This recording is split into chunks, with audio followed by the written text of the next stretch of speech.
Hi, guys. This is Cynthia again with Healing Holden. Look, we're still in boxes.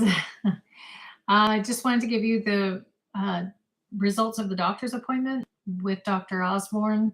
Um, Turns out, even though it looked like a low number to me, the test, I guess this is why you don't just rely on reading your own tests, particularly ones that you're not really used to people reading, like the SpectraCell, I guess. It spells it all out for you. Um, but the mold test, not so much. So what Dr. Osborne told me was that I'm going to need to move again. So, which I had a sneaking suspicion that maybe I would. So thankfully I didn't unpack too much, but a little frustrated, but hey, we're on the first floor. I don't like being on the first floor. It looks like there's another place on the second floor actually that's going to open up. The people in it are going to move out tomorrow. So I might be able to move in Monday or Tuesday. Um, so that was good that today I got a last minute waitlisted doctor's appointment with Dr. Osborne.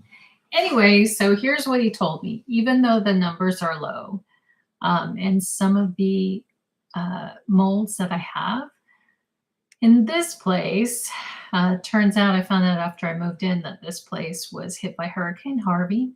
This is Houston. This is the energy corridor. So this place was underwater on the first floor, along with many other houses in the memorial area and the energy corridor, because they opened the levees and the whole, this was actually right outside of a very, like, one of the wealthiest neighborhoods in Houston, and they got hit real hard with it. So if you are living in Houston or anywhere else, Louisiana, Florida, anywhere else that gets a lot of flooding, this might be good for you to know. There were 3 different molds that were high here. One of them is Wallemia, which I had in my house that had toxic mold, and it can cause kidney failure. And then another one, Aspergillus, which is very common. And interestingly enough, it can cause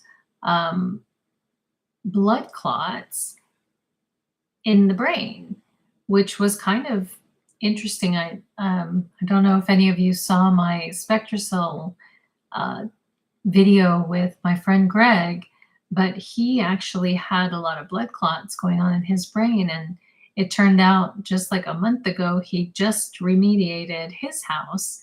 Like, he had to tear 3 walls out in his house that were full of black mold, and he's in Michigan. So we had been talking about, like, that the doctors don't know why he's getting blood clots, and now I think we may have figured out why. So thankfully he's remediated from mold, but it would be really good if he got some, detox treatment. So anyway, I have, what Dr. Osborne said was that the scale is at 7 here. It's supposed to be at 3.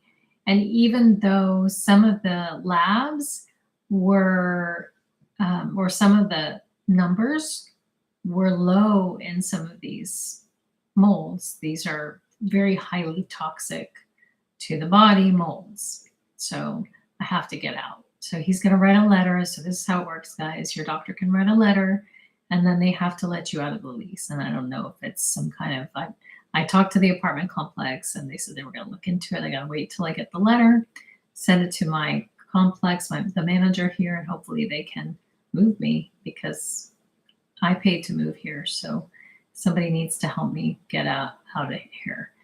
Anyway, and actually, I paid to move in, but my congregation friends helped me because I didn't have enough to get movers and all that business. But still, I'm not going to have my congregation bend over backwards again just to move me out of this place, when it's their responsibility to make sure I've moved into a safe place. The okay, I already mentioned the Aspergillus. And there's one more. I think I had mentioned it in my last video. I'm going to have to look at my own video and see what the name of that was because I can't get into my patient portal. But I got to move. And hopefully this is a blessing in disguise. Again, it is the second floor. I'll get more light.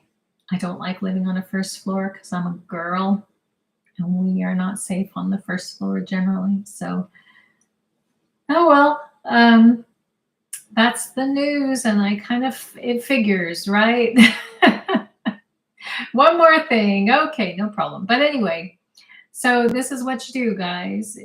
There really is, somebody was like, isn't there a way that you can like test a place before you get there? No, not really. I mean, not when you're renting a place because you never know if it's going to get snapped up. Now, probably if you're going to buy a place, you can put a clause in for buying the place, but this is, that's a lot more of an investment. A rental's not so bad. So I tell you what, I'm learning a lot, but I'm tired. But through my exhaustion and spending of loads of money, hopefully you guys will have some free experience, advice. I don't know. Anyway, share if you would like to, subscribe, like, and I'll talk to you again next time I move. Cheerio.